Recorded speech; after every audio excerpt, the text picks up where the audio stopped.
अक्सर ये होता है कि जब न्यूज़ रिपीटेटिव हो जाती है तो फिर चार्ट्स डोमिनेट करने लग जाते हैं, टेक्निकल एनालिसिस जो है वो हावी हो जाता है।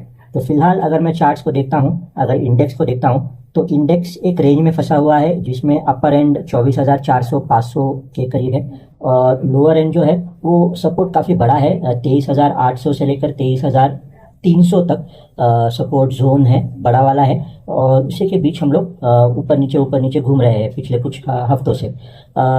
तो क्या करना चाहिए? तो अगर हम लोग थोड़े से बड़े वाले चार्ट देखते हैं, तो जैसे अगर वीकली मंथली चार्ट देखते हैं, तो वो हमको बोल रहे हैं कि हमको या तो इसी रेंज में थोड़ा सा वक्त बिताना चाहिए, या फिर एक बहुत शार्प डिप आएगी जो हमको पुराने वाले या फिर पिछले महीने वाले लोज की तरफ लेके जाएंगी।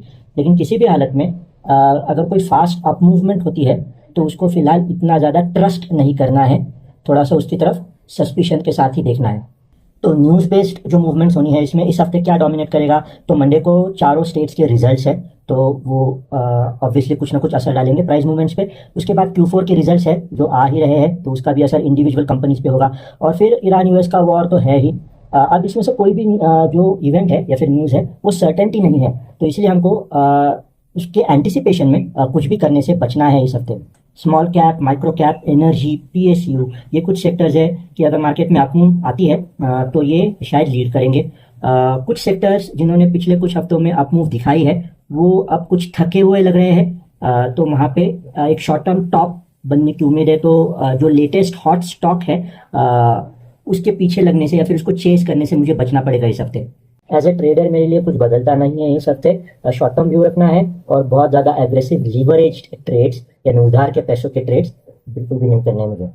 और अगर मैं एफ ट्रेडर हूँ तो रिजल्ट्स के एंटिसिपेशन में, न्यूज़ के एंटिसिपेशन में कॉल पुट बाय करना या फिर फ्यूचर्स खरीदना बेचना मुझे अवॉइड करना पड़ेगा, क्योंकि जैसे हमने पहले भी कहा कि इसमें से कोई भी न्यूज़ इवेंट सर्टेनिटी नहीं है जिसका डायरेक्शन हमको पहले से पता हो तो फंस सकते हैं। एज ए इन्वेस्टर मेरा व्यू काफ़ी सिंपल है इस हफ्ते भी, कि थोड़ा सा लॉन्ग टर्म सोचना है, धीरे धीरे बाय करना है, एक साथ सारा पैसा डालने की ज़रूरत नहीं है, मार्केट कहीं भागा नहीं जा रहा। तो ये तो बिल्कुल साफ है कि हम लोग चैलेंजिंग कंडीशंस में है, फिलहाल चैलेंजिंग टाइम्स में है। अब ये तो सबने देखा है कि मार्केट चैलेंजिंग कंडीशंस के बाद, चैलेंजिंग टाइम्स के बाद ऊपर ही जाता है, बट ये टाइमिंग यानी कब जाना शुरू करेगा ये उस वक्त किसी को पता नहीं होता है। तो ट्रेडर्स को फ्लो के साथ जाना है, जो भी ट्रेंड है शॉर्ट टर्म ट्रेंड उसके साथ जाना है, शॉर्ट टर्म व्यू रख के शॉर्ट टर्म ट्रेंड्स को कैच करने की कोशिश करनी है। इन्वेस्टर्स को मार्केट को छोड़ के कंपनीज के बारे में सोचना है, कंपनीज का परफॉर्मेंस कैसा है, उस पर ये सारी चीज़ें असर डाल सकती है कि नहीं, मीडियम टर्म लॉन्ग टर्म में उसके बारे में सोचना है, वो ज़्यादा इंपॉर्टेंट है शॉर्ट टर्म ट्रेंड के मुकाबले इन्वेस्टर्स के लिए।